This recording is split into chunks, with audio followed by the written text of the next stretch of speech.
Congress party की राष्ट्रीय प्रवक्ता सुप्रिया श्रीनेत मंगलवार को जमशेदपुर पहुंची, जहां पहले उन्होंने जमशेदपुर पूर्वी के कांग्रेस प्रत्याशी डॉक्टर अजय कुमार के समर्थन में रोड शो किया, जिसके बाद उन्होंने एक पत्रकार वार्ता को संबोधित किया।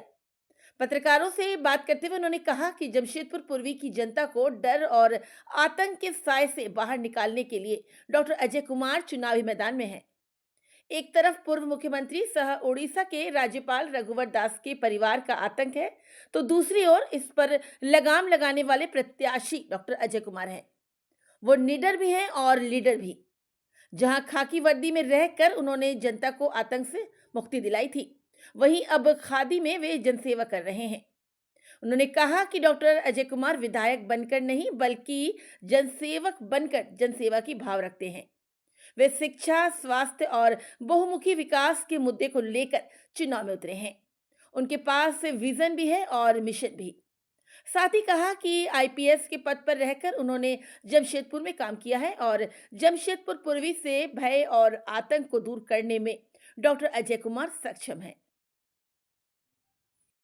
यहाँ पर एक बड़े सशक्त कैंडिडेट आपके बीच में आए हैं, पढ़े लिखे व्यक्ति हैं। खाकी में रहकर उन्होंने यहीं के अपराध को खत्म किया था और अब खादी में रहकर वो गुंडागर्दी और मनमानी और दबंगई को खत्म करने का मन बना चुके हैं। चॉइस जो है, जो एक विकल्प है बीजेपी और हमारी India candidate doctor Ajay Kumar के बीच में, वो बड़ा साफ है। एक तरफ ऐसे लोग हैं रघुवर दास के लड़के जो राजभवन में घुसकर लोगों के साथ मारपीट कर रहे हैं, कोई सुनवाई नहीं होती है। उनके भतीजे यहाँ पर घर में घुसकर एक औरत को पीट रहे हैं, उसके साथ कोई सुनवाई नहीं होती। उनके भाई मूलचंद दबंगई कर रहे हैं, पेपर हड़प रहे हैं, जमीन हड़प रहे हैं, उनके साथ कुछ नहीं होता है। तो मेरा अपना मानना है कि जो विकल्प है वो बड़ा साफ है। विकल्प एक पढ़े लिखे व्यक्ति, एक साफ सुथरी छवि के व्यक्ति, एक व्यक्ति जो विधायक नहीं आपका जनसेवक बनना चाहता है, उसके बीच, और एक ऐसे परिवार के बीच में है जिसने झारखंड को अपनी और खास तौर से जमशेदपुर पूर्वी को अपनी बपौती समझ लिया है। मुझे लगता है लोकतंत्र में जरूरी है कि लोकतंत्र में लोगों की सुनी जाए। ऐसा तीन दृष्टिकोण है।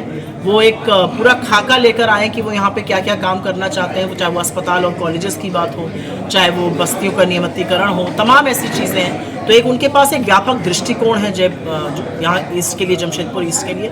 दूसरा, उनका एक रिकॉर्ड रहा है। वो यहीं से आईपीएस ऑफिसर रहे, यहीं पर ही आकर उन्होंने अपराध का खात्मा किया था। मुझे पता है कि उनके कार्यकाल के दौरान अपराधी जेल से बेल लेने को तैयार नहीं होते थे, रूह कांप जाती थी। और जिस तरह की दबंगई चल रही है, एक व्यक्ति जो निष्ठावान है, एक व्यक्ति जो लड़ सकता है, जो सच के सहारे चलता है, वही लड़ सकता है। तो मुझे लगता है दूसरा कारण ये है। और तीसरा कारण है कि वो एक ऐसे ईमानदार सिपाही बनेंगे जो इंडिया गठबंधन की सरकार का और कांग्रेस का यहाँ पे प्रतिनिधित्व करेंगे और यहाँ के जो लोकल मुद्दे हैं उनको सदन में भी पूरी उसकी पुरजोर पैरवी करेंगे और जहाँ तक उसकी आगे पैरवी करनी होगी उससे पीछे नहीं हटेंगे।